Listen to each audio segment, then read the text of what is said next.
महादेव, कैसे आप सब? उम्मीद करते हैं सब लोग खुश और स्वस्थ हो। एक देश एक राष्ट्रगीत वंदे मातरम है हमारा, जी हाँ। और उसको लेकर के कुछ लोग कुछ गुट गाएगी, कुछ गुट नहीं गाएगी, तो उनके खिलाफ एक्शन तो लेना बनता है। ये बोलना कि हम धर्मनिरपेक्ष हैं, और ख़ासकर मैं कांग्रेस की बात कर रही हूँ क्योंकि वो नेशनल लेवल की पार्टी है। वैसे तो नेशनल लेवल पे उसका क्या हालत है वो तो आप पता ही है आपको, बट नेशनल लेवल पार्टी है कांग्रेस। बोलेगी कि हमें आज़ादी है। भाई आज़ादी, ये कौन सी आज़ादी जिसमें आप जब चाहे भारत के टुकड़े कर देंगे, उनके गैंग के साथ हो जाएंगे?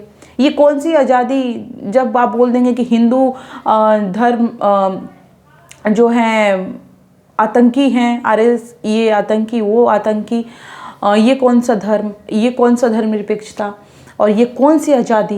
ये कौन सी आज़ादी है जो वंदे मातरम जो हमारा राष्ट्रगीत है उसको गाने से रोक रहा है? ये कौन सी आज़ादी है? ये ऐसी आज़ादी है तो ऐसी आज़ादी नहीं चाहिए हमें करने की, कुछ समझे?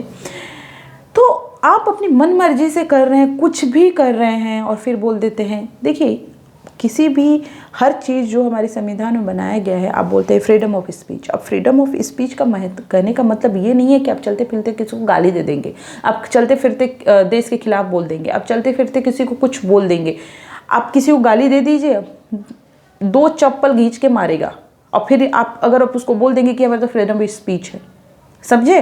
तो फ्रीडम ऑफ स्पीच का मतलब कि अच्छी बातें जो हमारे मन में हम वो बोलें। अब ऐसा ना कि किसी को हर्ट करने के लिए हम बोलें, समझे? तो वंदे मातरम हम सबको एक चॉइस नहीं होनी चाहिए। हमको, हमारे लिए वो राष्ट्रगीत है और हमें उसमें पार्टिसिपेट लेना है। और दूसरी बात जो कांग्रेस बोलती है कि धर्मनिरपेक्षता, अगर आप बोलते हैं कि वंदे मातरम में हिंदू देवी देवताओं के लिए है, हिंदू देवी के लिए गाया गया है, तो धर्मनिरपेक्ष देश कैसा होता है जिसमें सभी धर्मों के जो धर्म है उसका पालन किया जाए? तो आप तो सीधे सीधे बोल रहे हैं, आपके चेले चपाटे भी बोल रहे हैं कि गाना मत गाओ, बहुत सारी जगह पे ऐसा हुआ है, तो आप उसमें धर्म देख रहे हैं और फिर बोलोगे कि हम तो धर्मनिरपेक्षता है, धर्मनिरपेक्ष है, इंडिया इज सेक्युलर कंट्री। क्या ये है सेक्युलरिज्म?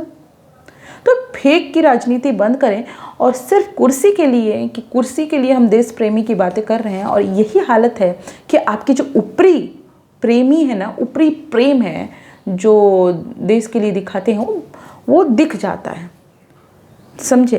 तो मुझे लगता है कि वंदे मातरम एक देश एक राष्ट्रगीत, और उसको सबको उस गाना ही पड़ेगा। ऐसे कितने कम्युनिटी, खासकर मैं मुस्लिमों की बात करूं, इस्लाम में बात करूं, जहाँ पे बोला जाता है, जहाँ पे बच्चों को बताया ही नहीं जाता है कि आपका राष्ट्रगान क्या है, राष्ट्रगीत क्या है। ऐसी है अभी भी हमारे देश में लोग। तो क्या ये सही है? मुझे कमेंट करके बताएं। मैं बोलूँगी कि इस पे ध्यान देने की बहुत ज़रूरत है सरकार को। Thank you so much. मिलते हैं नेक्स्ट वीडियो।